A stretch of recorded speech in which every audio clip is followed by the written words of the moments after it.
Welcome back बच्चों। Maharashtra state board का जो 11th क्लास का टेक्स्ट बुक है उसका lesson number 1 physics of measurements पढ़ रहे हैं हम लोग। और आज का सेशन है सेशन नंबर 2। अगर आपने फर्स्ट सेशन नहीं देखा है तो पहले फर्स्ट सेशन देखिए और बाद में ये वाला वीडियो देखिए। फर्स्ट सेशन का लिंक मैं डिस्क्रिप्शन में डाल देता हूँ, ठीक है।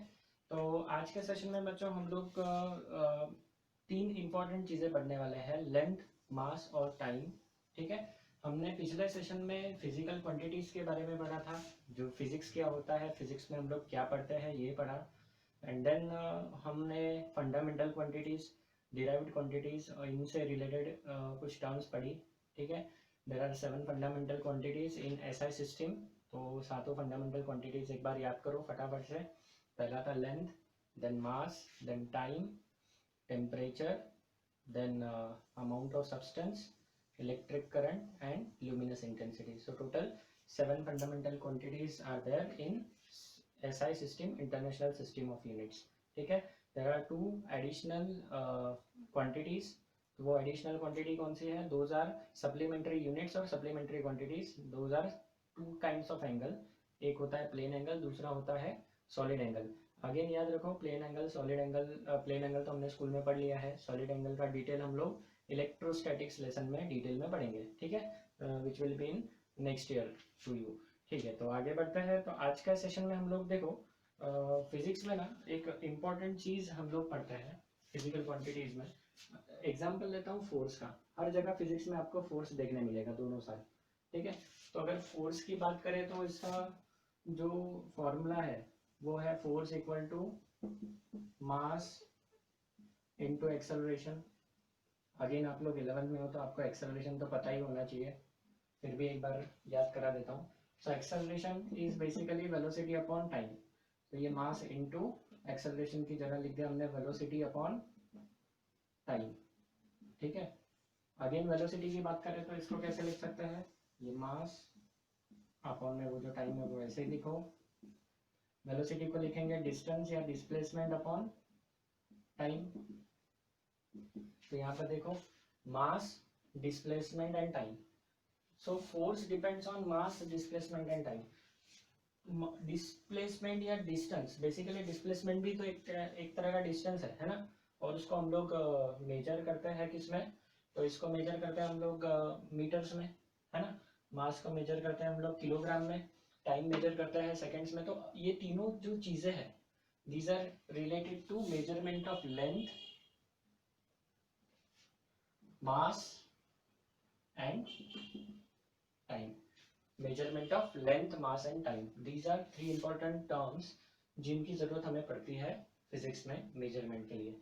तो चलो अभी एक टर्म्स के बारे में देखेंगे। देखो यहाँ पर हमने मैकेनिकल टर्म लिया है जो कि फोर्स है। तो ज़्यादातर मैकेनिकल क्वांटिटीज में आता है फोर्स, और जहाँ भी फोर्स आएगा तो लेंथ, मास, टाइम का मेजरमेंट आना ही है, ठीक है। तो फिजिक्स में बहुत जगह हमें लेंथ, मास और टाइम ये दोनों चीज़ें मेजर करनी पड़ती है। तो अभी आगे बढ़ते हैं, देखते हैं कि ये लेंथ, मास, टाइम मेजर कैसे होता है। तो सबसे पहला टर्म लेंगे हम लोग लेंथ का। सो हमारा फर्स्ट टॉपिक आज का हो गया measurement of length.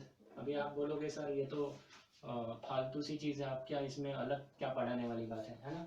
Measurement of length हम लोग तो बचपन से ही लेंथ मेजर कर सकते हैं। करते हो क्या नहीं करते हो, है ना। अगर मैं आपको ऐसा एक लाइन बना के दे दूँ और आपको बोलो आओ इसका लेंथ मेजर करो, तो can you measure the length of this line? Yes, हम लोग कर सकते हैं। कैसे करेंगे? यूजिंग स्केल, सिंपल बात है, ठीक है। तो हम लोग ऑर्डिनरी लेंथ तो इजीली स्केल से मेजर कर सकते हैं ना, एकदम इजीली।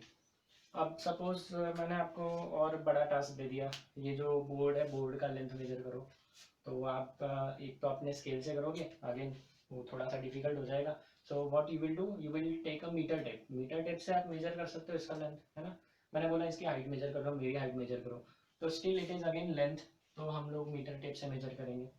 फिर मैंने बोला कि अपने घर की जो रूम है, जिस रूम में आप अभी पढ़ाई कर रहे हो या फिर जिस क्लासरूम में पढ़ रहे हो, उसकी लेंथ मेजर कर लो। तो वो भी आगे मीटर टेप से मेजर कर सकते हैं। फिर हम लोग थोड़ा और ज़्यादा आगे जाते हैं। आगे जाके सपोज मैंने बोला कि आप लोगों को नासिक से बॉम्बे का डिस्टेंस मेजर करना है। अब आप बोलोगे सर ये तो बहुत ज़्यादा रेडियस काम है, मीटर टेप से करना इतना अच्छा नहीं है। लेकिन दूसरा ऑप्शन है ना अपने पास, गाड़ी में बैठ जाओ, 2 व्हीलर 4 व्हीलर जो भी है आपके पास, और नासिक से बॉम्बे चले जाओ। जब गाड़ी पे जा रहे हो तो वहाँ पर एक डिस्टेंस मीटर होता है ना आपके डैशबोर्ड पे गाड़ी के, तो उससे आप डिस्टेंस मेजर कर सकते हो, है ना। कुछ लोग मेरे से भी ज़्यादा होशियार है तो वो क्या करेंगे, गूगल मैप पे जाएंगे, डिस्टेंस डाल देंगे नासिक टू बॉम्बे, तो आपको एग्जैक्ट डिस्टेंस मिल जाएगा, है ना। तो वो ऐसे भी मेजर कर सकते हैं, सैटेलाइट से मेजर कर सकते हैं ऐसे। चलो ये सारे तो पॉसिबल है, नासिक टू बॉम्बे, नासिक टू दिल्ली, या फिर ऑल ओवर वर्ल्ड का डिस्टेंस हम लोग मेजर कर सकते हैं, है ना। अब जाते हैं और थोड़ा दूर, और ज़्यादा डिस्टेंस पे जाता है।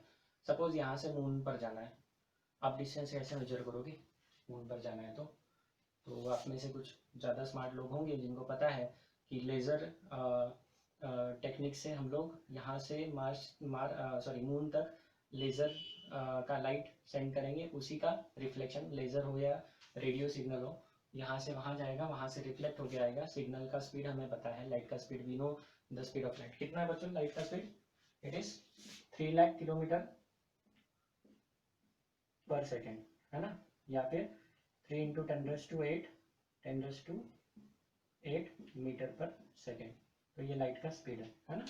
तो हमें स्पीड पता है, हमें डिस्टेंस निकालना है। तो सपोज यहाँ से सिग्नल भेजा मून पर, वहाँ से रिफ्लेक्ट होके आया सपोज 10 सेकेंड में, तो जो भी टाइम है, जो हमारे पास स्पीड है, टाइम है, so we can find the distance, speed equal to distance upon time से, है ना।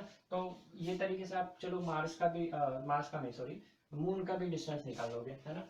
अब उससे आगे जाते हैं, मार्स पे सेम प्रोसेस चल जाएगी वहाँ पर भी, है ना। जनरली कुछ मेरे हिसाब से मार्स से सिग्नल वापस आने में या जाने में 20 मिनट्स लगता है ना। तो ये हो गया मार्स के डिस्टेंस निकालने का एक तरीका। अब उससे भी दूर जाते हैं, लेटेस्ट से हम सन की बात करें, तो सन पर जब सिग्नल जाता है ना, तो सन पर से सिग्नल इजीली रिफ्लेक्ट होकर नहीं आता है। रीज़न ये है, एक तो सन पूरा गैस का गोला है ना, सॉलिड सरफेस नहीं है, पहला प्रॉब्लम। दूसरा, सन इतना हैवी है कि उसका ग्रेविटी इतना स्ट्रांग है कि वो सिग्नल को रिटर्न नहीं आने देगा। तो अल्टीमेटली सन से सिग्नल आना मुश्किल है ना। चलो उससे भी दूर जाते हैं, तो उससे दूर मतलब लेटेस्ट से स्टार्स की बात करते हैं। तो जो स्टार्स है, सबसे नियरेस्ट स्टार है प्रोक्सिमा सेंटोरी करके, तो it is 4.2 billion light years away, 4.2 light years away.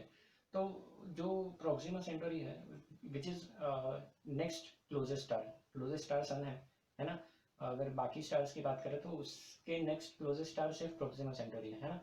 तो अब ये स्टार का डिस्टेंस हम लोग कैसे मेजर करेंगे, how will we measure this distances, इतने बड़े बड़े डिस्टेंस कैसे मेजर करेंगे। इवन सन का डिस्टेंस मेजर करना भी अपने आप में बहुत डिफिकल्ट टास्क है, ठीक है। उसको ट्रिग्नोमेट्री से मेजर किया जा सकता है, बट स्टिल अगेन हम लोग स्केल या लेजर वाली टेक्निक वहाँ नहीं चलेगी।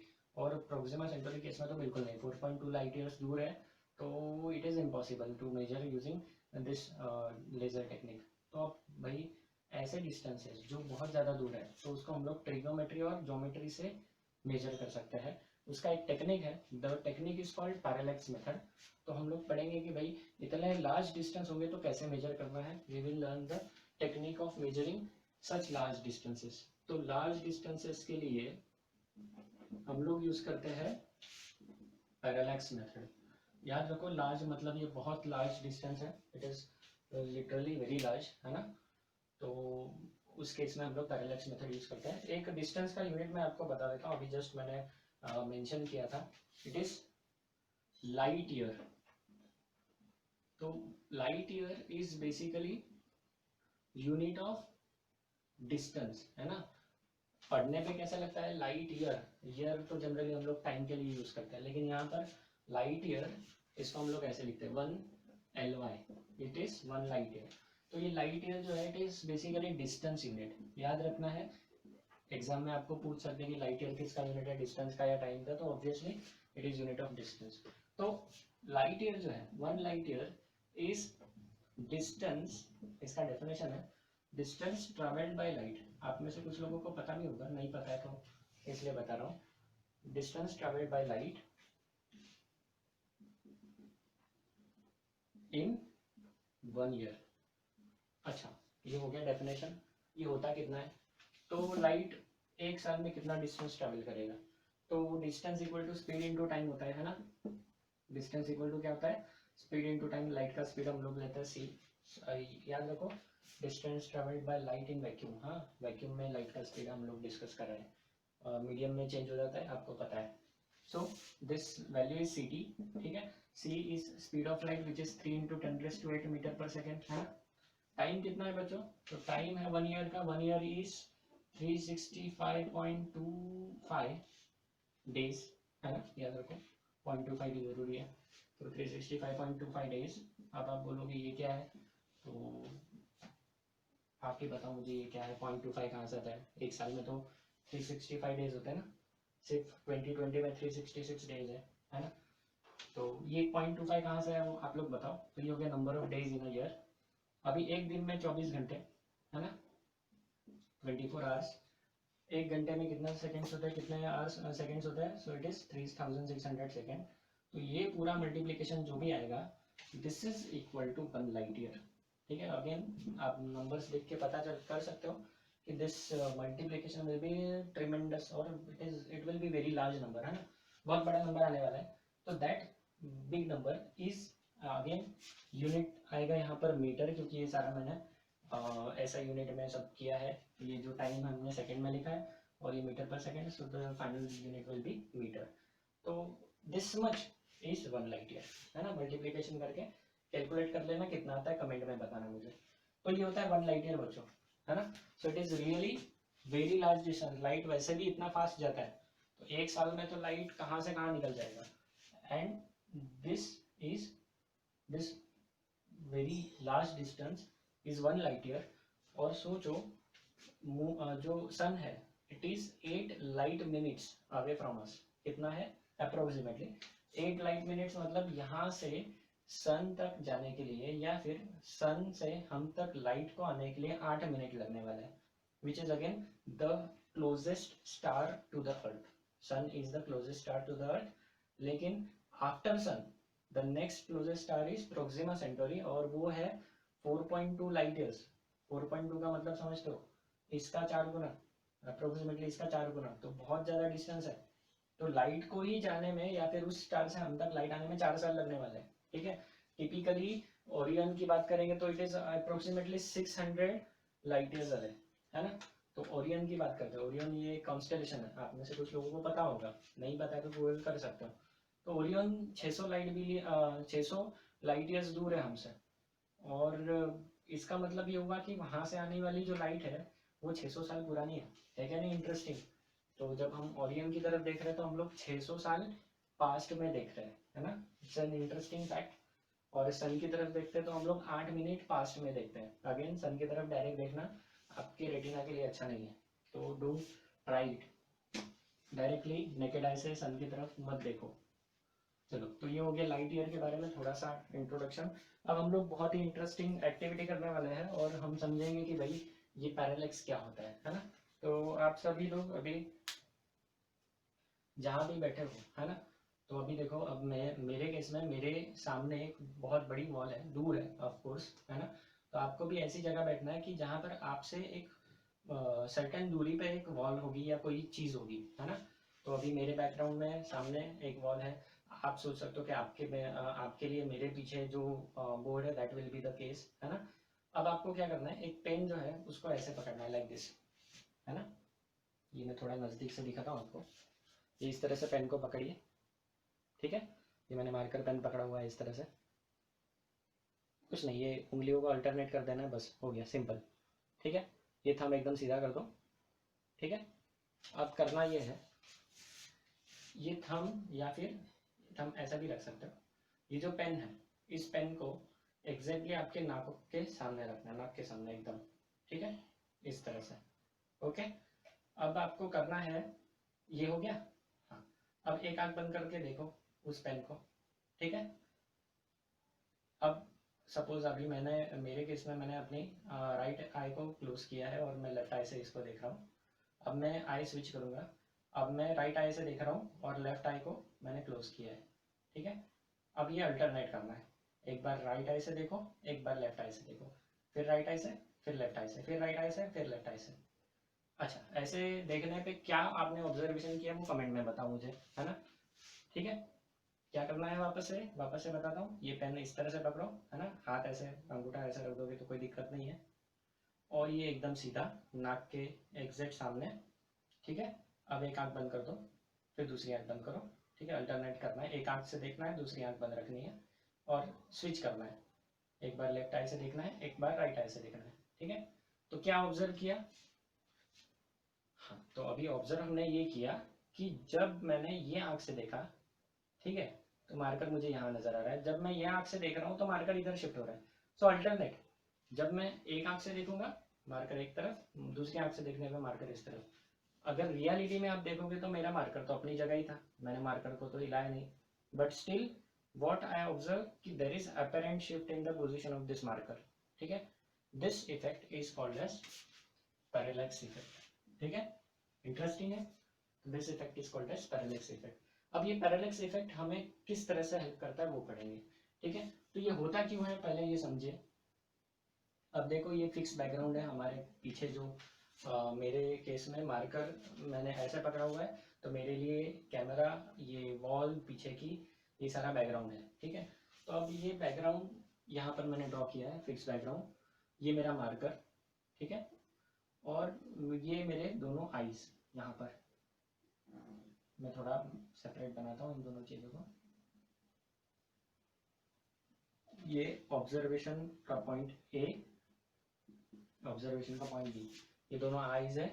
जब मैंने ए लेफ्ट या राइट लिख दे रहे, LR लिखता है, आपको क्लियर होगा। जब मैं लेफ्ट आई से देख रहा हूँ, ऑब्वियसली मेरी राइट आई बंद है, तो लाइट रे ऐसा आ रहा है इस तरह से। ऑब्वियस बात है, लाइट रे जब आएगा तभी मुझे ये ऑब्जेक्ट दिखने वाला है, मार्कर दिखने वाला है। तो ये इस तरह से लाइट आया।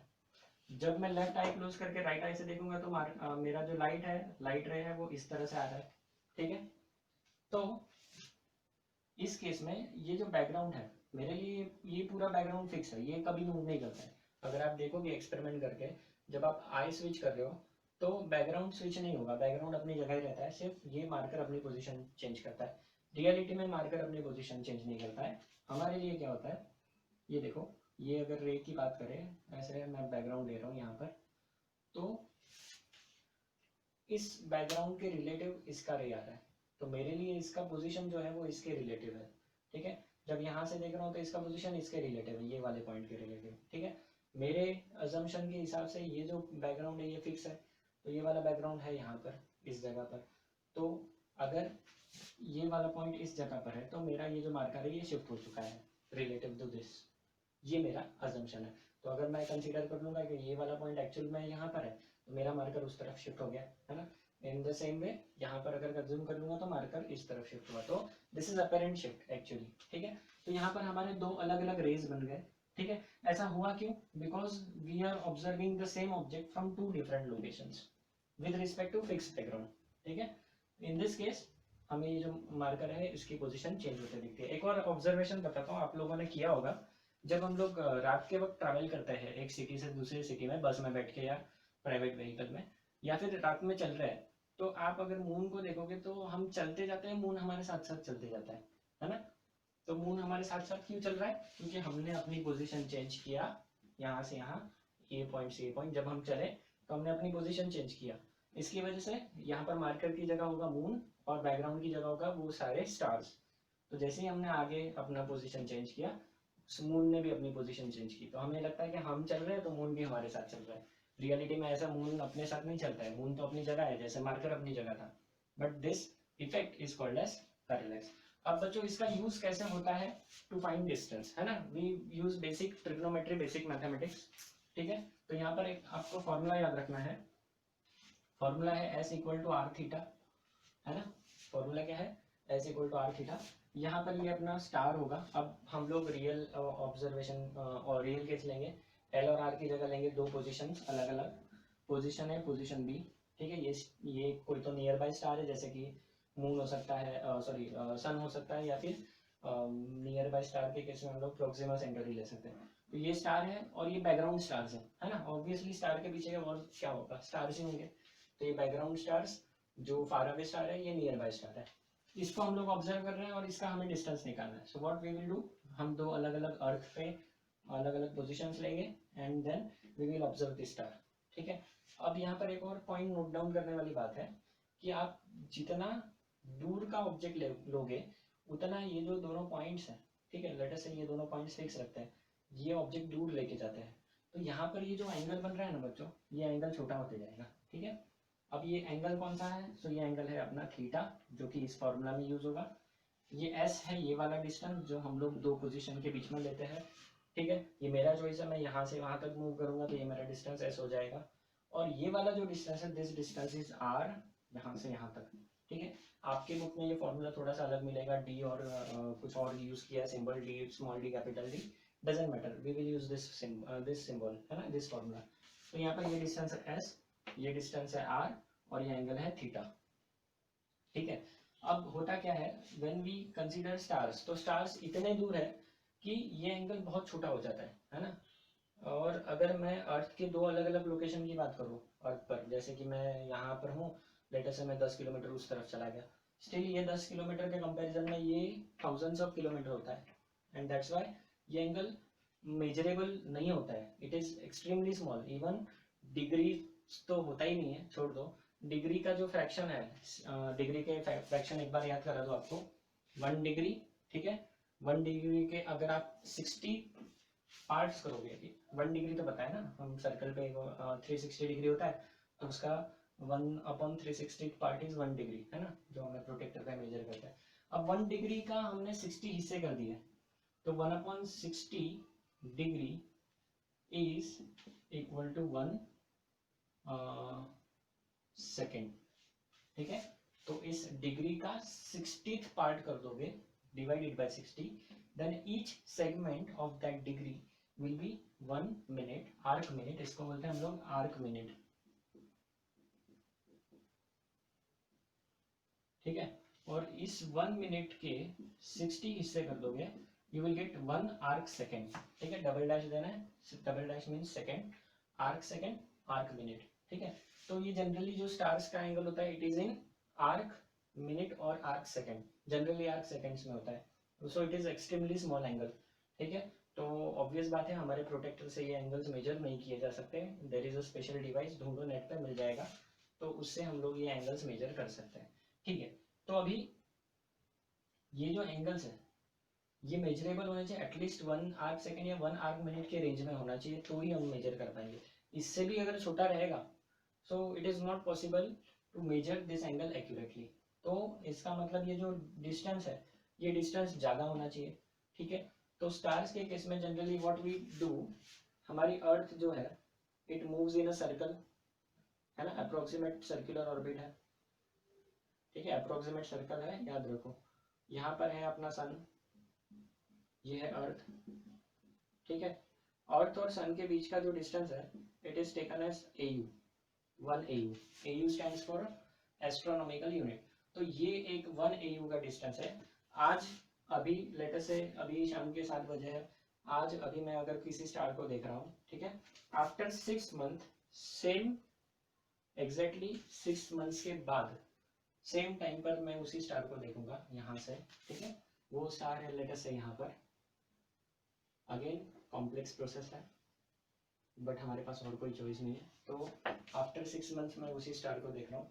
सो in this case this distance is literally 1 AU plus 1 AU equal to 2 AU, तो हमारा एस हो जाएगा 2 एस्ट्रोनॉमिकल यूनिट, ठीक है। और ये जो है, ये सिग्निफिकेंटली लार्ज डिस्टेंस है, इसलिए हमें जो एंगल मिलता है इस केस में, this angle is sufficiently large, ठीक है। तो उसको हम मेजर कर सकते हैं। अर्थ पे अगर मैं यहाँ से वहाँ चला जाऊँ और उस स्टार को देखूँ, तो ऑफ कोर्स उसकी पोजीशन तो चेंज होगी, but this angle will not be measurable, है ना, बहुत छोटा होगा। अगेन एरर्स आने के चांसेस इस केस में ज़्यादा होंगे, इस केस में ज़्यादा नहीं होंगे, ठीक है। दूसरी बात क्या है, तो जैसे मैंने आज ऑब्जर्वेशन किया, ठीक है, कल मैंने ऑब्जर्वेशन कर लिया, परसों कर लिया, ठीक है, और वही 6 महीने के बाद भी मैंने सेम अल्टरनेट डेज या फिर एवरी अदर डे मैंने वो ऑब्जर्वेशंस रिपीट किए, तो मुझे ये पोजीशन हो गया, वैसे ही मैं ये पोजीशन अर्थ का होगा, तब भी तो डिस्टेंस AU होगा, एस्ट्रोनॉमिकल यूनिट। अगेन अर्थ का जो ऑर्बिट है वो परफेक्ट सर्कल नहीं है, इसलिए हम लोग इसको इस तरह से मेजर करते हैं। ये लोकेशंस पे आ गया, फिर अर्थ इस लोकेशन पे आ गया, अलग किसी तो महीने में मैं मेजरमेंट कर रहा हूँ, तो ये सारे के सारे डिस्टेंसेस 2 AU है या फिर एवरेज हो जाएगा, and then what we get is the exact answer, है ना। तो काफ़ी अच्छा और काफ़ी एक्यूरेट आंसर इस केस में मिल जाता है, if we take measurement from different locations of earth, है ना। In its orbit. तो इससे हम लोग दूर के डिस्टेंसेज मेजर कर सकते हैं, सिंपल है। अब आप बोलोगे बच्चों कि चलो ये एस जो है या फिर ये 1 AU जो है इट इज़ अवेलेबल, आप नेट पे भी ढूंढ सकते हो, अपने टेक्स्ट बुक में भी दिया है कि 1 AU कितना होता है ना। तो 1 AU पता है, 2 AU पता है, तो हम लोग ये डिस्टेंस निकाल लेंगे चलो। लेकिन डिस्टेंस निकालने के लिए फॉर्मूला क्या है? फॉर्मूला तो ये है S equal to are theta. S हमको पता है 2 AU, आर जो है ये हमें फाइंड करना है। आर कौन सा डिस्टेंस है? सन से या फिर हमारे अर्थ से उस स्टार का डिस्टेंस, है ना। अब ये डिस्टेंस निकालने के लिए आर अगर निकालना है तो we have to find this theta, है ना। एस पता है, आर निकालना है तो थीटा पता होना चाहिए। थीटा तो वो वाला एंगल है उस तरफ। जनरली हम लोग एंगल अपने साइड में निकाल सकते हैं, ऑपोजिट साइड में कैसे निकालेंगे? सिंपल मैथमेटिक्स यूज करेंगे। यहाँ पर अगर मैंने एक वर्टिकल लाइन बना दी, यहाँ पर वर्टिकल लाइन बनाई, तो ये एंगल होगा थीटा 1, ये एंगल भी थीटा, लेट अस से थीटा 2, थीटा 1 और थीटा 2। ये थीटा 1 है तो यहाँ वाला छोटा एंगल क्या हो जाएगा? थीटा 1 हो जाएगा, क्योंकि ये दोनों पैरेलल लाइंस है ना। ये वर्टिकल है तो ये भी तो वर्टिकल है, ये पैरेलल लाइन थीटा 1, ये थीटा 2, इधर थीटा 2। तो ये मैंने थीटा एंगल कैसे निकाल लिया? Theta angle will be theta 1 plus theta 2। तो इस तरह से हम लोग यहाँ वाला एंगल निकाल सकते हैं, स्टार की तरफ कौन सा एंगल बनेगा, है ना। सो इंटरेस्टिंग है। इसका कुछ आप एक्सपेरिमेंटल कैलकुलेशंस घर पे भी कर सकते हो, ठीक है। स्टार्स की जगह आप अपने घर का कोई भी ऑब्जेक्ट ले सकते हो, ये मैंने किया था घर पे। क्या करना है आपको, ये फॉर्मूला कितना वैलिड है ये चेक कर सकते हो। कैसे चेक करोगे? तो क्या करो, लेट अस से अब मेरे केस में मैं अपने रूम में अगर ये एक्सपेरिमेंट करता हूँ, मैं यहाँ रहूँगा, इस ऑब्जर्वर, ये ऑब्जर्वर का लोकेशन है ना। अब मैं मॉडिफाइड एक्सपेरिमेंट बता रहा हूँ। ये सपोज वहाँ पर है बैक साइड में आपके, या फिर ये मेरे रूम में वो वाला कॉर्नर, यहाँ पर मैं बैठूंगा। और ये जो बोर्ड है ये मेरे बोर्ड के 2 अलग अलग लोकेशंस, ठीक है। एक ड्राइंग बोर्ड लेके उस पर मैं पेपर शीट रखूँगा, और ये यहाँ से इस बोर्ड का लेफ्ट कॉर्नर देखूंगा, ठीक है। 2 पिन्स लगा दिए तो मुझे ये लाइन ऑफ साइट या फिर जो भी है वो मिल जाएगा। सिमिलरली उसी लोकेशन से बैठ के मैं ये वाला कॉर्नर देखूंगा। ये वाला कॉर्नर देखने में मुझे ये लाइन मिल जाएगी, और ऑब्वियस बात है मैं यहाँ हूँ तो मैं ये एंगल मेजर कर सकता हूँ, ठीक है। ये मैं एंगल मेजर करके उसको रेडियन में कन्वर्ट करूँगा। याद रखो एंगल रेडियन में होना चाहिए ये फार्मूला यूज़ करने के लिए। ये एंगल मैंने मेजर कर लिया, ठीक है। अगर मुझे बोर्ड की लेंथ पता है तो मैं उस बोर्ड और मेरे बीच में डिस्टेंस निकाल सकता हूँ।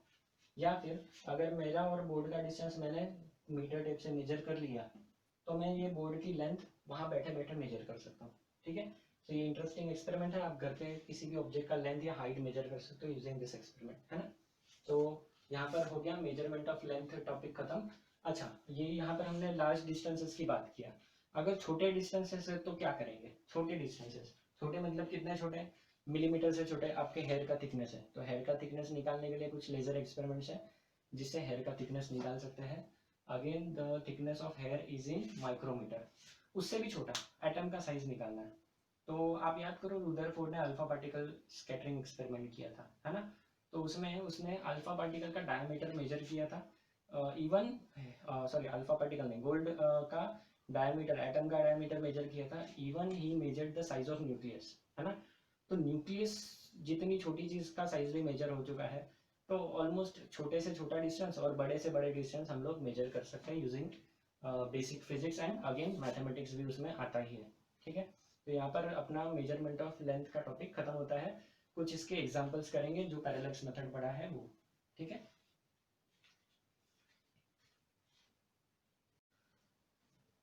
तो बच्चों न्यूमेरिकल्स करने से पहले कुछ इम्पोर्टेंट पॉइंट्स है जो हमें याद रखना है, टू रिमेंबर पॉइंट्स। पहला पॉइंट है ये formula D equal to alpha capital D। हमने ये फॉर्मूला देखा था S equal to are theta. Same formula देख लो, थीटा की जगह यहाँ पर लिखा है अल्फा और आर की जगह लिखा है कैपिटल D, ठीक है। और S की जगह लिखा है स्मॉल d। इसका यहाँ पर डायग्राम है, देखो। अगर कोई प्लेनेट है जैसे कि मून, मून के केस में अगेन मून प्लेनेट नहीं है बट ये एक एस्ट्रोनॉमिकल ऑब्जेक्ट है जो यहाँ अर्थ से देख रहे हैं हम लोग यहाँ से। तो फॉर एग्जांपल मून ही लेते हैं क्योंकि क्लोजेस्ट ऑब्जेक्ट है। तो मून का ये एज और ये एज जब हम इस पॉइंट से देखेंगे, अर्थ पर ये पॉइंट है जहाँ से हम लोग ऑब्जर्व कर रहे हैं, तो हमें ये एज और ये एज के बीच में एंगल अल्फा बनेगा। मून का हमसे डिस्टेंस कैपिटल D है और मून का डायमीटर स्मॉल d है। तो मैंने आपको बताया था लेजर टेक्निक से ये डिस्टेंस निकाला जा सकता है कैपिटल डी। तो अगर कैपिटल डी पता है तो we can find diameter small D of the planet using this formula. सही है, तो इसका हम न्यूमेरिकल करने वाले आगे। उससे पहले ये कुछ और चीज़ें भी याद कर लेते हैं, समझ लेते हैं। आपको ये सारी फॉर्मूले याद रखने हैं। नेक्स्ट पॉइंट है 1 AU। AU stands for astronomical unit. AU is astronomical unit. तो एस्ट्रोनॉमिकल यूनिट क्या होता है? It is equal to 1.496 into 10⁻11 metre. अब याद रखने में ये थोड़ा सा डिफिकल्ट नंबर है, तो मैंने इस 1.496 को राउंड फिगर करके 1.5 कर दिया है ना। तो कैलकुलेशन में चल जाएगा ये वाला, ठीक है। अगर एग्जैक्ट वैल्यू दिया है तो यूज दिस वैल्यू, अगर नहीं दिया है तो we can approximate this value as 1.5 to 10⁻11 metre. तो ये एस्ट्रोनॉमिकल यूनिट क्या होता है वो समझेंगे। तो यहाँ पर मैंने डायग्राम में सन बनाया है और ये अर्थ है। सन और अर्थ जो है इट इज अप्रोक्सीमेटली रोटेटिंग और revolving around sun in circular orbit. याद रखो अप्रोक्सीमेटली सर्कल है, एग्जैक्ट सर्कल नहीं है वो। तो वो जो सन और अर्थ का ऑर्बिट है ना, तो वहां पर ये जो डिस्टेंस है it is average distance is taken as 1 AU, ठीक है। तो सन और अर्थ के बीच का जो एवरेज डिस्टेंस है that average distance is considered as 1 astronomical unit. तो ये इतना यूनिट देने की जरूरत क्यों पड़ी? क्योंकि एस्ट्रोनॉमिकल अगर डिस्टेंसेस की बात करें then this distances are quite large, 10⁻11 10⁻20, उससे भी ज़्यादा किलोमीटर या मीटर में। तो kilometre and metre are very small unit compare to astronomical distances. इसलिए यहाँ पर हम लोग AU ये एक यूनिट नया डिफाइन किया which is quite large unit. देखो 1.5 टू 10⁻11 मीटर, तो ये काफ़ी बड़ा यूनिट है। तो एस्ट्रोनॉमिकल डिस्टेंस से ज़्यादा होने की बड़े होने की वजह से ये यूनिट भी उतना बड़ा लिया है, सिग्निफिकेंटली लार्ज। और दूसरी चीज़ हमने इसकी वैल्यू जो है 1 AU, ये काफ़ी एक्यूरेटली हमें ह्यूमंस को पता है, हमने मेजर किया है ये। तो इसलिए we use this kind of unit in astronomical distances. दूसरा हमें पता है लाइट ईयर डिस्टेंस। मैंने कल या प्रीवियस सेशन में आपको बताया था व्हाट इज 1 लाइट ईयर। तो 1 लाइट ईयर का ये उसका कैलकुलेशन जो मैंने बड़ा बताया था, it is distance travelled by light in 1 year. तो वो कैलकुलेट करने पे इतना आता है 9.46। इसको भी आप 9.5 करके राउंड फिगर याद रख सकते हो, इंटू 10⁻15 मीटर। लेकिन याद रखो अगर एग्जैक्ट वैल्यू डालोगे तो ही आपका आंसर एक्यूरेट आएगा, अदरवाइज ये राउंड फिगर कब करना है? जब आपके पास MCQ क्वेश्चन है और वैल्यूज दूर दूर है ना। MCQ क्वेश्चन में 4 ऑप्शन है और उनकी वैल्यूज काफी डिफरेंट है, तो उस केस में you can go with this approximations. Otherwise जो एग्जैक्ट वैल्यूज है वो आपको याद रहे तो बहुत ही अच्छी बात है, ठीक है। तो ये हो गया 1 लाइट ईयर। तो 1 light year is distance travelled by light in 1 year. उसके बाद है पार्सेक। ये एक और एस्ट्रोनॉमिकल यूनिट है, जैसे ये AU है वैसे ही एस्ट्रोनॉमिकल डिस्टेंसेस मेजर करने के लिए ये और इससे थोड़ा सा बड़ा यूनिट है। तो 1 पार्सेक क्या होता है वो समझेंगे। वापस से यहाँ पर आ जाओ। सन और अर्थ का ये 1 AU का डिस्टेंस है, ठीक है। और जब ये अर्थ और ये सन, इन दोनों से एक ऐसी लाइन बनाई हमने, एक ऐसी लाइन और एक ये लाइन, ये दोनों लाइन काफी दूर जाके मिलेगी। ऐसी जगह मिलेगी कि जहां पर एंगल जो है इन दोनों लाइंस के बीच में, that angle will be 1 arc second. ये एंगल कितना है? इट इज 1 सेकेंड या फिर 1 आर्क सेकेंड। तो जब ये एंगल बनेगा तो ये जो पर्टिकुलर डिस्टेंस है उस पॉइंट का, लेट अस से ये पॉइंट है P, तो उस पॉइंट P का सन से जो डिस्टेंस बनेगा दैट डिस्टेंस इज 1 पार्सेक, ठीक है। तो लाइट ईयर्स के टर्म्स में बात करें तो 1 पार्सेक इज 3.26 लाइट ईयर्स। तो 3 टाइम्स अप्रोक्सीमेटली 3 टाइम्स बड़ा है ना। सो इट इज 3.26 लाइट ईयर्स, या फिर यहाँ पर देखेंगे तो 10⁻16 मीटर पावर आ रहा है। तो it is again quite large distance. तो ये पार्सेक में भी हम लोग एस्ट्रोनॉमिकल डिस्टेंसेस मेजर करते हैं। So popular unit light year है, लेकिन ये पार्सेक एक एडिशनल यूनिट भी आपको याद रखना है। लाइट ईयर और astronomical unit AU, light year and AU these are popular units. Parsec भी कई जगह पे यूज होता है, ठीक है। ज्यादा डिस्टेंसेस होंगे तो कई बार पार्सेक का यूनिट यूज किया जाता है, ठीक है। डेफिनेशन थोड़ा सा टफ है, आपके बुक में मिल जाएगा, तो बुक में गो थ्रू करिए। तो ये हो गया पॉइंट्स टू रिमेंबर। अब हम लोग करेंगे numericals. So example 1.2 page number 4, question पढ़ते हैं। Star is 5.5 light years away from earth. How much parallax in arc second will it subtend when viewed from two opposite points along the orbit of earth, ठीक है। तो हमें दिया है यहाँ पर एक स्टार है जिसका डिस्टेंस हमें पता है। सो हम लोग ये वाला फॉर्मूला लिखेंगे अभी, जस्ट जो यूज किया था, small d equal to alpha capital D या फिर s equal to are theta. मैं इस फॉर्मूला से ज़्यादा कंफर्टेबल हूँ s equal to are theta से, so I will use s equal to are theta. Textbook में ये वाला फॉर्मूला हर जगह मिलेगा आपको, ठीक है एक ही, सिर्फ नोटेशंस अलग अलग है। तो हमें यहाँ पर बच्चों दिया है कि वो स्टार जो है, इसका डायग्राम बना देते हैं, क्वेश्चन में दिया है डायग्राम, ठीक है। सो डायग्राम लुक्स लाइक दिस। ये हमारा यहाँ पर सन है इस पॉइंट पे, ये अर्थ होगी, ऑर्बिट में घूमेगी सन के अराउंड, ठीक है। ये दो पोजीशंस है A B, diametrically opposite positions of earth, ठीक है। और ये ऑब्वियसली ये डिस्टेंस सन और अर्थ के बीच में होगा 1 AU। ये स्टार है यहाँ पर जिसके बारे में हम लोग स्टडी कर रहे हैं। स्टार का जो डिस्टेंस दिया है बच्चों, it is 5.5 light years, 5.5 light year. ये 5.5 लाइट ईयर क्या है, तो स्टार का सन से डिस्टेंस हम लोग ले लेंगे ये वाला डिस्टेंस, तो इस डिस्टेंस को हम लोग बोलते हैं आर। तो हमने ले लिया R equal to 5.5 light years, ठीक है। अब हमें और क्या दिया है, from the earth, okay, earth से 5.5 लाइट ईयर्स है, तो ये डिस्टेंस या ये डिस्टेंस ये हम लोग सेम ले सकते हैं। अगेन ये ऐसा कैसा पॉसिबल है ये और ये डिस्टेंस सेम, क्योंकि अगर ये स्टार बहुत ज़्यादा दूर होगा ना तो बच्चों ये डिस्टेंस काफ़ी हद तक इक्वल आता है। तो अगेन ये अप्रोक्सीमेशन है और ये फॉर्मूला भी अप्रोक्सीमेशन वाले फॉर्मूला है। तो चलो आर आ गया अपना 5.5 लाइट ईयर्स। और क्या दिया हम लोग ने, how much parallax in arc second will it subtend, मतलब पैरेलैक्स मतलब हमें पूछा हम लोगों ने थीटा या फिर अल्फा। सेकेंड वाले फॉर्मूला में अल्फा, पहले वाले में अगर देखें तो थीटा। मैं फर्स्ट वाला ही इससे आगे यूज करने वाला हूँ, so don't worry, text book में आपको सेकेंड मिल जाएगा, बट है एक ही चीज। तो थीटा हमारे पास जो है वो फाइंड करना है, how much angle it will subtend, okay. तो और हमें ये फॉर्मूला में क्या चाहिए, S equal to are theta में हमारे पास आर आ गया है, थीटा फाइंड करना है। तो एस की वैल्यू, एस मतलब ये डिस्टेंस होता है यहाँ पर, है ना। तो ये डिस्टेंस 1 AU है, तो हम लोग यहाँ पर ले लेंगे 1 AU नहीं, ये एस पूरा यहाँ पर से यहाँ तक आएगा, ये पूरा दो अपोजिट पॉइंट्स है ना, तो total distance s equal to आ जाएगा 2 AU, ठीक है। तो अपना एस इक्वल टू आ गया 2 AU, है ना। अब देखो ये यूनिट्स अलग अलग है, एस्ट्रोनॉमिकल यूनिट है और ये लाइट ईयर है, तो इनको सेम यूनिट्स में कन्वर्ट करने की जरूरत है। तो हम इनको कन्वर्ट कर लेंगे, लाइट ईयर और इसको। तो AU का मैंने अभी कन्वर्जन बताया था जस्ट नाउ, ठीक है।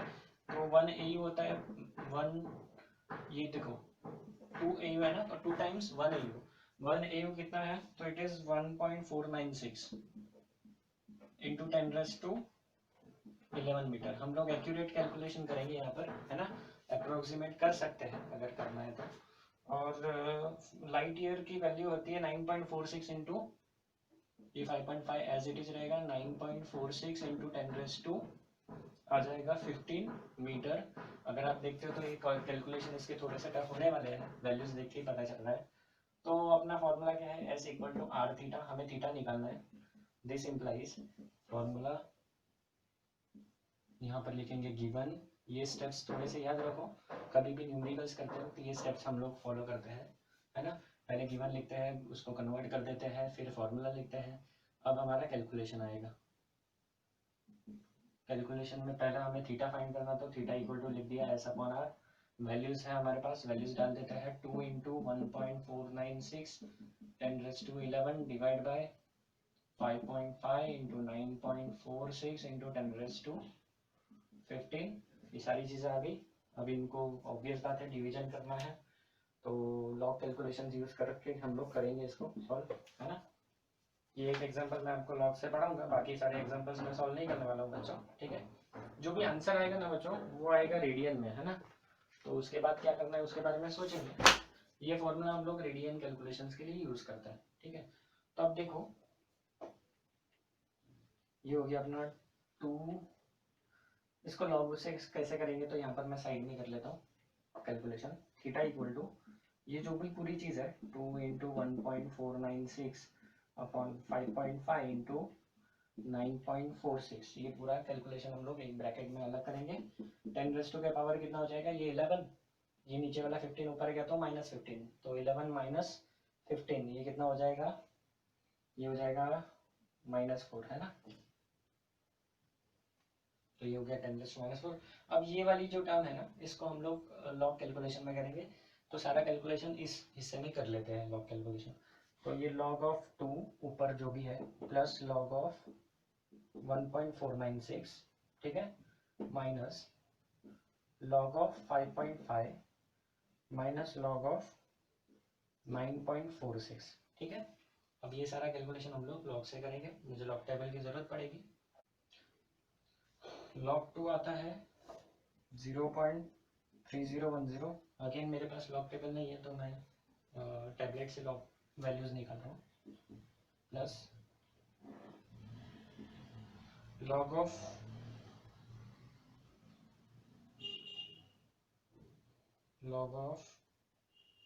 1.496, 0 पॉइंट आ जाएगा 1749। मैंने ऑलरेडी आपको लॉग कैलकुलेशंस कैसे करना है ये पढ़ा दिया है। log ऑफ 5.5 0.7403, उसके बाद log ऑफ 9.46 ये आता है माइनस 0.9758 या फिर 59, ठीक है।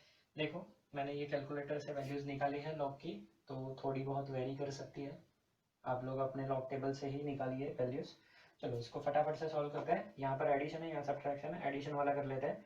9 + 0 9, 4 + 1 5, 7 + 0 7, 1 + 3 4, 0 + 0 0, ये हो गया पहले दोनों टर्म्स का, माइनस इन दोनों को भी ऐड कर देते तो इजी हो जाएगा सब्ट्रैक्शन।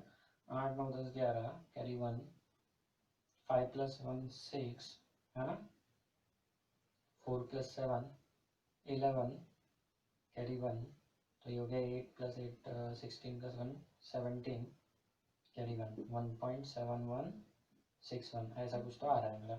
अब सब्ट्रैक्शन करेंगे, ऑब्वियस बात है यहाँ पर सब्ट्रैक्शन करेंगे तो ये नेगेटिव नंबर, ये बड़ा नंबर है, ये छोटा नंबर है, तो रेगुलर सब्ट्रैक्शन से आंसर नेगेटिव आएगा। हम लोग मैंने जो आपको कैरी मेथड पढ़ा है उससे करेंगे तो हमें मिक्स नंबर में आंसर मिल जाएगा। तो ये वाला सब्ट्रैक्शन देखो मैं कैसे कर रहा हूँ, यहाँ पर इस तरफ करते हैं सब्ट्रैक्शन दोनों नंबर्स का। आई थिंक ये पार्ट भी विजिबल है आपको। अच्छा तो सब्ट्रैक्शन करना है 0.4759 माइनस 1.7161, ठीक है। मैंने पहला नंबर ऊपर लिखा है, दूसरा नंबर नीचे लिखा है। हम लोग यहाँ पर कैरी मेथड कर रहे हैं बच्चों, है ना। कैरी मेथड में हम लोग ऐसे ही लिखते हैं एज इट इज, जैसा है वैसा, ठीक है। आई थिंक विजिबल है पूरा बोर्ड। अच्छा तो अभी इसका सब्ट्रैक्शन कैरी मेथड से करेंगे, तो 9 - 1 हो गया 8, 5 - 1 नहीं होता है तो 15 करेंगे, ये 1 5 15 माइनस 6, तो ये हो जाएगा 9, है ना, 9। हाँ फिर ये 7 में से ये 2 गया, ये पूरा 2 है ना, 1 + 1 2, तो 7 में से 2 गया तो 5, फिर 4 में से 7 नहीं जाएगा तो 14 में से 7 गया तो 7, और 0 में से 1 और 1 2, 0 में से 2 गया तो बार 2, तो ये आ गया आपका 12.7598। अब इसका निकालेंगे एंटीलॉग, क्योंकि ये पूरी टर्म आ चुकी है तो एंटीलॉग निकाल सकते हैं। आप लोग भी अपने अपने टेबल में एंटीलॉग फाइंड करिए, एंटीलॉग का टेबल भी साथ में रखो, ठीक है। तो ये आ जाएगा 0.7598, तो ये आता है 5.7517 इंटू 10⁻²। ये हो गया अपना लॉग कैलकुलेशन कंप्लीट। ये वैल्यू डालेंगे इधर, 10⁻² इधर है, 10⁻⁴ इधर है, 10⁻⁻6 हो गया पूरा टर्म, 5.7517। तो ये पूरा है हमारा रेडियन में। आपकी अगर टेक्स्ट बुक में देखोगे तो वहां पर अभी आंसर आता है 5.75 इंटू 10⁻⁻6 रेडियन, ठीक है। अब हमें उन्होंने क्वेश्चन में अगर ध्यान से देखोगे तो how much parallax in arc second will it subtend, तो हमें आर्क सेकंड में इसको निकालना है। ये है रेडियन में, रेडियन को करो डिग्री में, डिग्री को करो बाद में सेकंड में। तो प्रोसीजर क्या है वो समझेंगे सबसे पहले। तो कुछ चीजें वापस से याद कर लेते हैं। 1 degree can be written as 60 minutes और 60 इंटू 60 सेकेंड्स या फिर 3600 सेकेंड्स इज 1 डिग्री। तो मैं 1 मिनट को ऐसे लिख सकता हूँ इस तरह से, ठीक है। अभी ये हो गया डिग्री और मिनट का कन्वर्जन, इसको उल्टा भी कर सकते हैं। 1 minute will be 1/60 degree and 1 second will be 1/3600 seconds, ठीक है। तो ऐसे हम लोग डिग्री सेकेंड मिनट कन्वर्जन कर सकते हैं, लेकिन यहाँ पर रेडियन है तो हमें ये भी पता होना चाहिए 1 रेडियन मतलब कितना। तो कन्वर्जन सिंपल है, 360 degree is equal to 2 pi radian, ठीक है। तो 1 रेडियन, क्योंकि हमारे पास रेडियन है, रेडियन को डिग्री में करना है, तो 1 radian will be 360 upon 2 pi, या फिर इसको 2 से डिवाइड कर देंगे तो 180 अपॉन पाई, ये हो जाएगा किसमें, डिग्री में। तो 1 radian will B 180 upon pi degree. तो ये वैल्यूज डाल देंगे 5.7517 छोड़ रहा हूँ मैं आगे के टर्म्स, क्योंकि हमारे बुक में भी 5.75 दिया है ना, और राउंड फिगर करेंगे तो उतना ही आएगा। तो 5.75 इंटू अपना 10⁻⁻6 एज इट इज, ये हो गया पूरा रेडियन में। डिग्री में करना है पहले, तो डिग्री में करते हैं इंटू 180 अपॉन पाई से मल्टीप्लाई कर दिया, ये हो गया डिग्री में। अब डिग्री को मुझे करना है सेकंड में, तो 1 डिग्री होता है इतना सेकंड्स, तो इंटू कर देंगे 3600। अब वापस से लंबा कैलकुलेशन आ गया, 3600 इंटू 180 इंटू 5.75। अभी मैंने जैसे लॉग कैलकुलेशन पढ़ाया है, पहले भी हमने सेशंस किए हैं, तो ये पूरा कैलकुलेशन आप लॉग से करो और मुझे आंसर ला के दिखाना है। पाई का वैल्यू डालेंगे 3.142 या फिर सिंपली 3.14 डाल देंगे, तो जो आंसर आएगा बच्चों अपना वो आएगा ऐसा कुछ, तो 1.1866 आर्क सेकेंड, ठीक है। तो मैं सिर्फ इसको कैलकुलेटर से वेरीफाई कर लेता हूँ, आप लोगों को इसी कैलकुलेशन को लॉग से करना है, ठीक है। तो देख लेते हैं इसका क्या आंसर आता है बच्चों। तो ये हो गया 5.75 इंटू 180 इंटू 3600 डिवाइड बाई 3.142, तो ये आता है 11858, सो इट इज 1.186, ठीक है। काफ़ी हद तक एग्जैक्ट आंसर आ रहा है, तो वेरी गुड, ठीक है। तो ये आप आगे का जो कैलकुलेशन पार्ट है वो लॉग से करना है, जैसे मैंने अभी जस्ट करके दिखाया है। तो रिमेनिंग पार्ट भी वापस से लॉग से करना है, तो इससे आपका लॉग का प्रैक्टिस हो जाएगा, ठीक है। तो वो पढ़ते हैं आगे, और लॉग कैलकुलेशन होने के बाद कैलकुलेटर यूज करना है। कुछ बच्चे होशियारी करते हैं कि पहले कैलकुलेटर से निकाल लेते हैं आंसर, तो कैलकुलेटर से आंसर नहीं निकालना है, ऑलरेडी मैंने सॉल्व करके दिखाया है।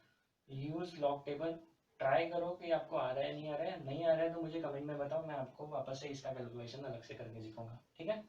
तो ये हो गया अपना सेकेंड एग्जाम्पल इस टेक्स्ट बुक के हिसाब से। अच्छा, तो ये वाला एग्जाम्पल नंबर 1.3 है। एग्जाम्पल ये है कि moon is at a distance of 3.84 into 10⁸ metre from earth. If viewed from two diametrically opposite points on earth, the angle subtended at moon is 1 degree 54 minutes। यहाँ तक का एक्सप्लेन कर देता हूँ। ये अर्थ है, अर्थ के दो अलग अलग पॉइंट से हम लोग मून की सेम पोजीशन को ऑब्जर्व कर रहे हैं। पहले यहाँ से मून की तरफ देखा, फिर यहाँ से देखा, तो ये दोनों लाइंस बने गई, line of site.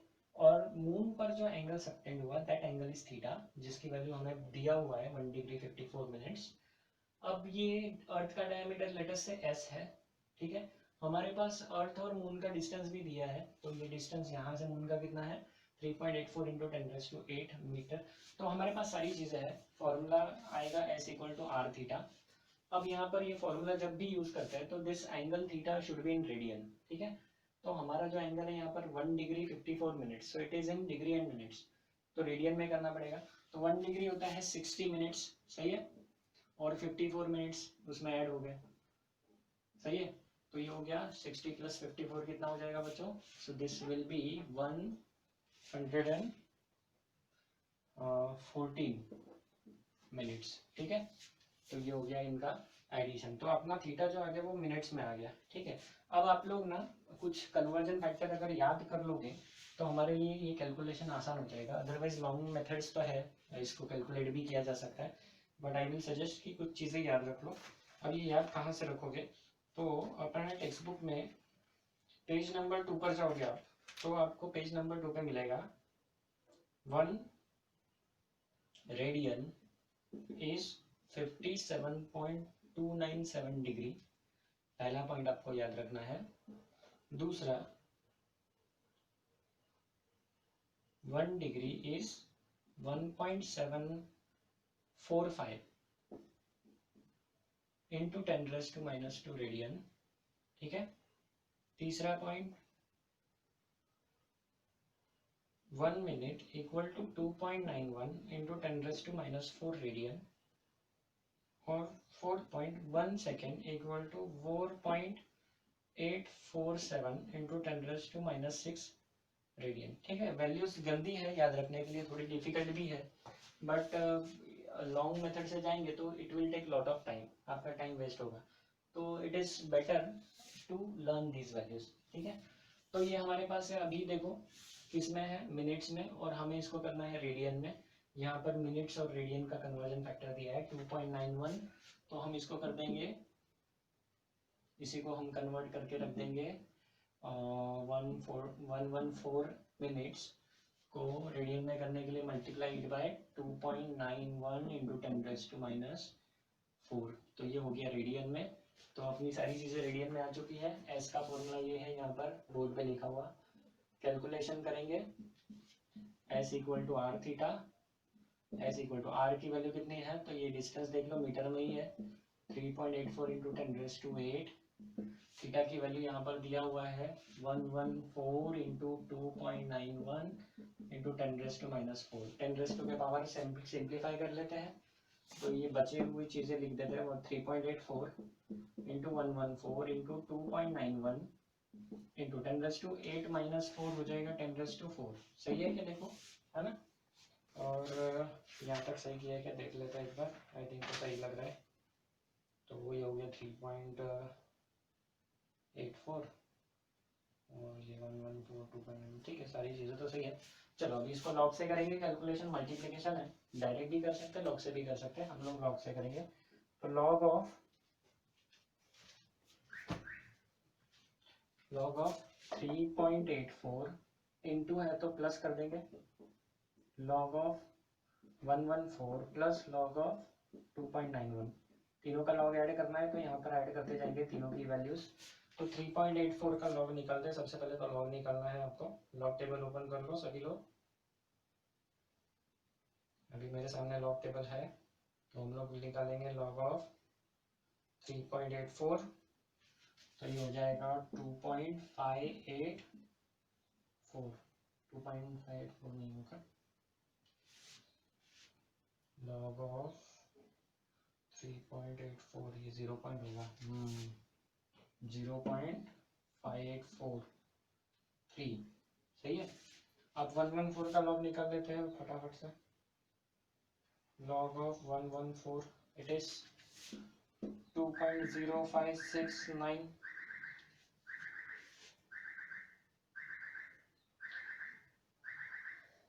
log of 2.91 0.4638। सारे लॉग निकाल लिए लॉग टेबल से। अब इनको क्या करना है, मल्टीप्लिकेशन है, मतलब हम ऐड करेंगे। तो एडिशन करते हैं इनका। तो ये कितना आता है देखो, 17 सही है। और ये आ गया, अच्छा बात तो ये आया 6612। फिर ये आएगा 3.1050 आ रहा है मेरा। ठीक है। अब ये इसका एंटीलॉग भी तो निकालना है हमको। एंटीलॉग निकालते वक्त 0 पॉइंट के बाद वाला नंबर देखना है, 1050 का एंटीलॉग निकालना है बस सिंपली। तो ये आ जाएगा अपना एंटीलॉग ऑफ 1050। तो ये आता है 1.2735 इंटू 10⁻⁴। ये 3 नंबर ले दो, खत्म हो गया। तो यहाँ पर अपना आंसर आ जाएगा 1.2735 इंटू 10⁻⁴। और ये 4 7 ये आ रहा है मीटर में। चेक कर लेते हैं आंसर कितना एक्यूरेट आया है अपना। So it is 1.274 into 10⁻⁷ metre. ये आया है diameter of earth. Interesting value आई है ना, देख लो 10⁻⁷ मीटर बहुत बड़ा नंबर है ना। तो ये हो गया अपना एग्जाम्पल नंबर 1.3।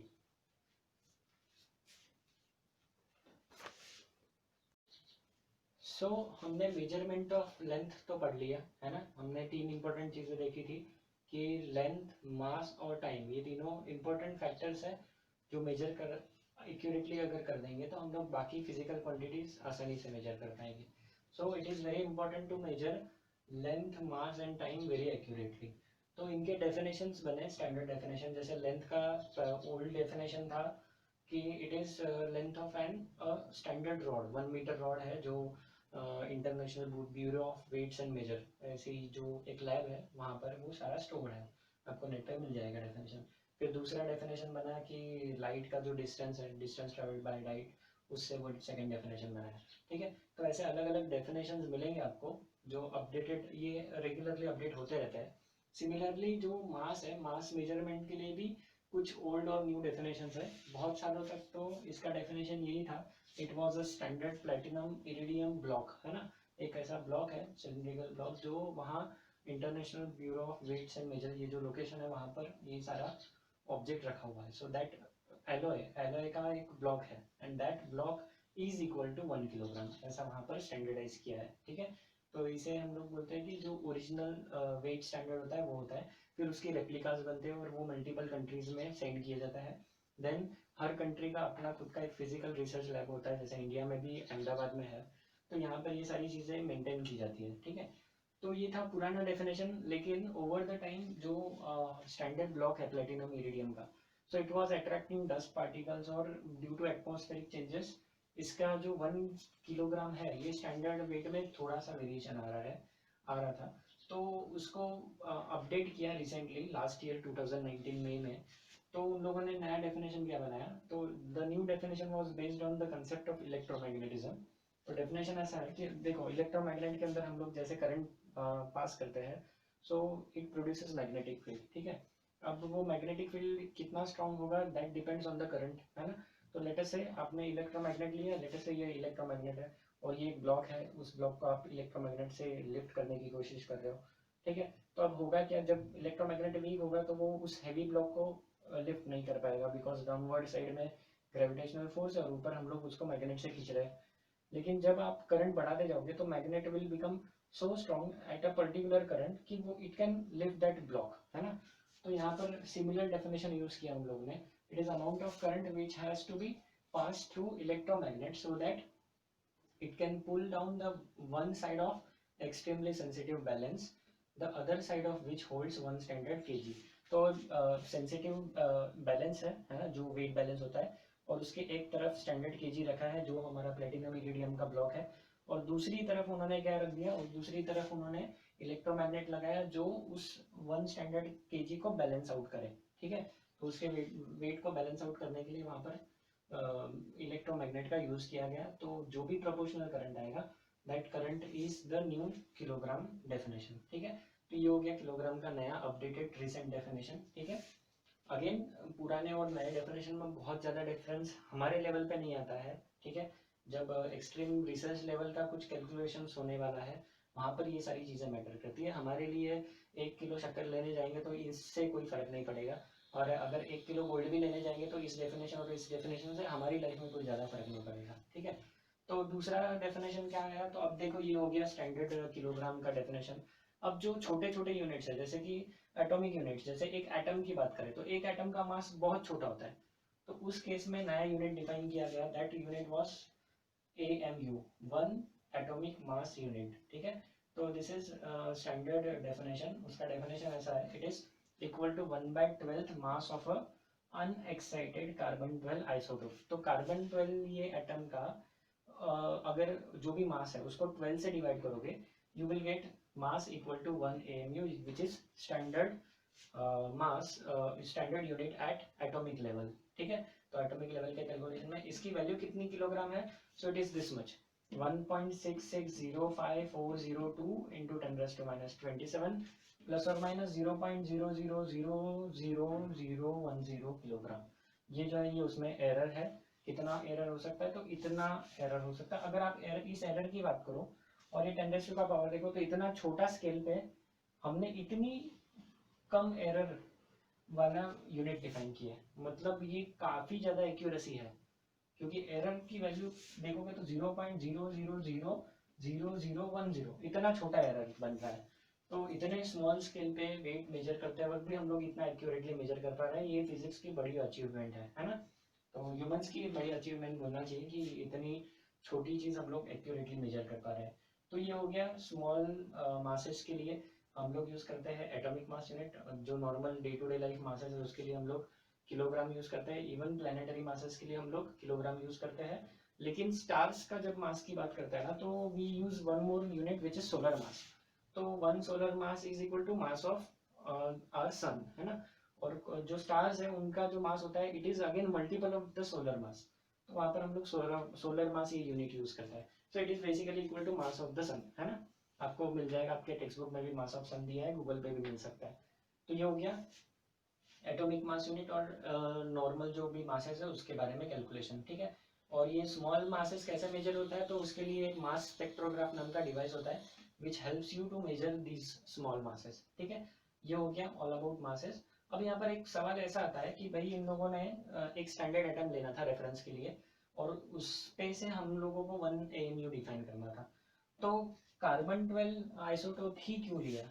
हाइड्रोजन ले सकते थे, ऑक्सीजन ले सकते थे, हवा में हर जगह ऑक्सीजन है, नाइट्रोजन ले सकते थे। तो why they choose this carbon 12 isotope for this particular definition, है ना। कार्बन 12 ही क्यों चूज किया, ये आप मुझे कमेंट में बताओ, ठीक है। तो हम लोग डिसाइड करेंगे कि भाई ये ऐसा क्यों हुआ, है ना। तो उसका डिस्कशन करेंगे कमेंट्स में। अब पढ़ेंगे मेजरमेंट ऑफ टाइम।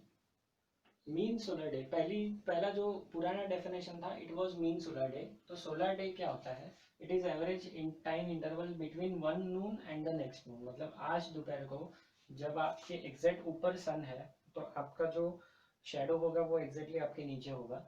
तो उस टाइम से अगले दिन सेम सिचुएशन जब आएगा, so that will be next Noon. So that time interval, average time interval is 1 mean solar day. तो ये था पुराना डेफिनेशन। तो उस पे से हमारा 1 सेकेंड का जो टाइम का यूनिट है सेकेंड है ना, ऐसा यूनिट। तो वो सेकेंड यूनिट जो है 1 सेकेंड, वो इस पे से डिफाइन किया गया। 1 सोलर डे इज 24 आवर्स, है ना ऑब्वियसली। और 24 आवर्स इंटू 3600 ये हो गया सेकेंड में। So it is 86400 seconds which is equal to 1 solar day. तो इस पे से 1 सेकेंड डिफाइन हुआ था। This was old definition. 1 second is 1/86400 mean solar day. तो ये था पुराना डेफिनेशन 1 सेकेंड का। अब ये डेफिनेशन में प्रॉब्लम क्या आया ओवर द टाइम?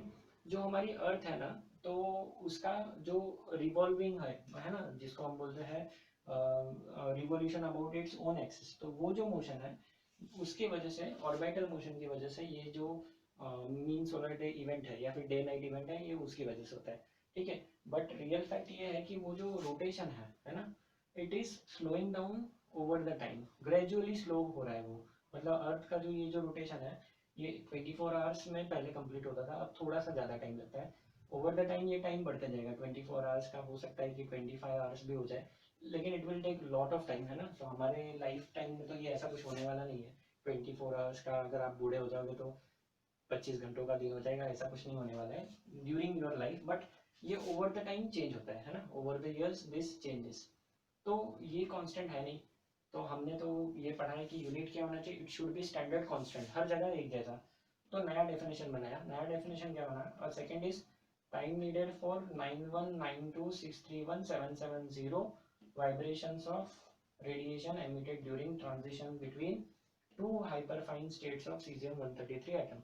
मेरे हिसाब से आपके ऊपर से बाउंसर गया होगा डेफिनेशन। तो सिंपल वर्ड्स में समझाता हूँ। जो एटम्स होते हैं ना, ठीक है, उनको जब एनर्जी दी जाती है, सो दे गेट एक्साइटेड, ठीक है। तो when the atom gets excited it starts emitting radiation, ठीक है। सिंपल वर्ड्स में बताना है तो जैसे सपोज मैं एटम हूँ, मुझे एनर्जी दे दिया कहीं से हीट वगैरह करके, तो मैं जंप करूंगा। जंप करके मैं पहुंच जाऊंगा हायर एनर्जी लेवल पे, ठीक है। ऐसा इमेजिन करो कि मैं हायर एनर्जी लेवल पे पहुंच गया। जैसे ऊपर पहुंच गया मैं अपनी एनर्जी को देना चालू कर दूंगा। So that process is radiation, जो होता है in terms of electromagnetic waves, या फिर सिंपल वर्ड्स में बोले तो लाइट के फॉर्म में, है ना। तो विजिबल हो सकता है, इनविजिबल लाइट भी हो सकता है। तो वो जो रेडिएशन एमिट होगा, ठीक है, तो सीजियम 133 एटम को एक्साइट करेंगे, ठीक है। तो उसकी दो स्टेट्स, एक एक्साइटेड और एक लोअर एक्साइटेशन स्टेट, तो इन दोनों स्टेट्स में जब वो ट्रांजिशन करता है इट वाइब्रेट्स, और वो उस रेडिएशन के जो वाइब्रेशन है, दोज वाइब्रेशन शुड बी 9192 631770, इतने वाइब्रेशंस करता है वो एक सेकंड में। सोचो एक सेकंड में इतनी बार वाइब्रेट करता है ना। तो that much vibration, number of vibration is equal to 1 second. Obvious बात है, हम लोग हाथों से या मैन्युअली इन वाइब्रेशंस को नहीं गिन सकते। These things are done through computers and very sophisticated devices. तो इस टाइप का जो क्लॉक यूज होता है, this clock is called as atomic clock. इसको हम लोग बोलते हैं फिजिक्स में एटॉमिक क्लॉक, ठीक है। तो आपके लिए एक असाइनमेंट ये है कि इंडिया का एटॉमिक क्लॉक कहाँ पर लोकेटेड है, ये आपको फाइंड करना है, ठीक है। गूगल पे आपको वैल्यू मिल जाएगी, आंसर मिल जाएगा, तो कमेंट में मुझे बताना। तो इंडिया में हर एक कंट्री में अपना एटॉमिक क्लॉक होता है, तो इंडिया का एटॉमिक क्लॉक कहाँ पर है वो जरा ढूंढ कर मुझे कमेंट्स में इसका आंसर बताना है, ठीक है। तो यहाँ पर अपना आज का सेशन बच्चों खत्म होता है। अगले सेशन में हम लोग बहुत ही इंपॉर्टेंट टॉपिक पढ़ने वाले हैं। तो लेंथ मास टाइम कैसे मेजर करते हैं, कौन सी रेंज में लेंथ होगा, मास होगा, टाइम होगा, तो उसको कैसे मेजर किया जा सकता है, ये हमने यहाँ पर पढ़ा। अब हम लोग अगले सेशन में डायमेंशंस, ये कंसेप्ट पढ़ने वाला है। तो फंडामेंटल क्वांटिटी और डिराइव्ड क्वांटिटी, ऐसे दो टाइप के क्वांटिटीज होते हैं। तो डिराइव्ड क्वांटिटीज को हम लोग डायमेंशंस में लिख सकते हैं, और उसका क्या यूज है, क्या एप्लीकेशन है, ये सारी चीज़ें हम लोग अगले सेशन में पढ़ेंगे।